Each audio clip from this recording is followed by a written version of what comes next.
ఏపీలో ఇవాళ వాలంటీర్లు చలో విజయవాడ కార్యక్రమానికి పిలుపునిచ్చారు. ఈ మేరకు పోలీసులు వాలంటీర్లు ముందస్తు నోటీసులు జారీ చేశారు. విజయవాడకి అనుమతి లేదంటూ వాలంటీర్లకు పోలీసులు నోటీసులు జారీ చేశారు.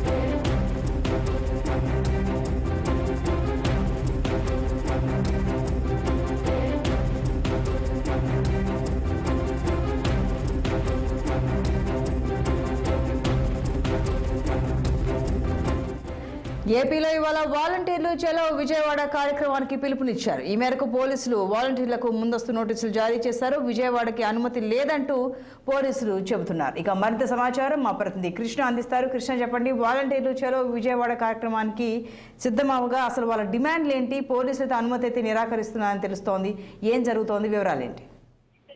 Good morning Santosh. ఈ రోజు ఏదైతే ఆంధ్రప్రదేశ్ లో ఉన్నటువంటి గ్రామ వాలంటీర్లంతా కూడా ఈ రోజు అయితే చలో విజయవాడ కార్యక్రమానికి అయితే పిలుపునిచ్చారు.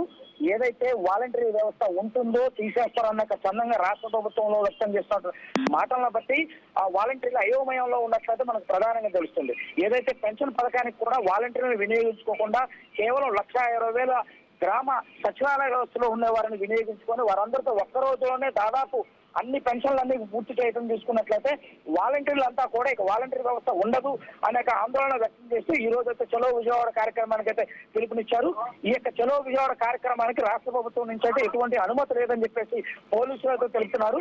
ఇప్పటికే విజయవాడలో 144 సెక్షన్ తో పాటు 30 యాక్ట్ కూడా అమల్లో ఉంది. ఎవరు వచ్చినా కూడా అరెస్ట్ చేస్తామంటూ ఇప్పటికే పెద్ద ఎత్తున పోలీసులతో బందోబస్తు ఏర్పాటు చేసి రైల్వే స్టేషన్ లో పోలీస్ స్టేషన్ లో అయితే తనిఖీలు అయితే నిర్వహిస్తారు. ఈ నేపథ్యంలో ఎక్కడికెక్కడ ఏదైతే గ్రామ వాలంటీర్లను అరెస్టు చేసి సంబంధిత పోలీస్ స్టేషన్ లో తరలిస్తున్న పరిస్థితి మనం చూస్తానన్నా. ప్రధానంగా గ్రామ వాలంటీర్లు ఏదైతే ఉన్నారో వైఎస్ఆర్ కాంగ్రెస్ పార్టీలో ప్రతిష్టాత్మకంగా చేపట్టినటువంటి మాజీ ముఖ్యమంత్రి చేపట్టినటువంటి వాలంటీర్ వ్యవస్థ ఈ తెలుగుదేశం ప్రభుత్వం వచ్చేసరికి ఉంటుందో ఉండదో అనే ఒక పెద్ద డైలమాలో ఉన్నట్టు తెలుస్తుంది. దీంతో పాటు ముఖ్యమంత్రి చంద్రబాబు నాయుడుతో పాటు డిప్యూటీ సీఎం పవన్ కళ్యాణ్ కూడా కొన్ని వ్యాఖ్యలు అయితే వాలంటీర్ వ్యవస్థ గురించి కొన్ని వ్యాఖ్యలు చేశారు. ఈ వ్యాఖ్యలు తీసుకున్నట్లయితే వాలంటీర్ వ్యవస్థను తొలగిస్తారనే సందిగ్ధంలో అయితే అర్థమవుతుంది.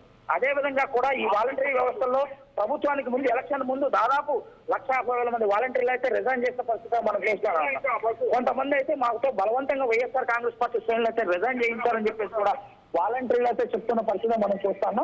ఏదేమైనప్పటికీ వారి హక్కులు సాధించుకుని ముఖ్యమంత్రికి తెలియజేయాలనే నేపథ్యంలో ఈ రోజు వచ్చి చలో విజయవాడ కార్యక్రమం పిలుపునిచ్చారు. కానీ ప్రభుత్వం ఎటువంటి అనుమతి ప్రభుత్వం నుంచి కూడా కోరకపోవడంతో ఈ యొక్క అనుమతికి ఏదైతే వాలంటీర్ల అనుమతి లేదు అని చెప్పేసి పోలీసులు అయితే కరాఖండిగా చెప్తున్న పరిస్థితి చూస్తున్నాం.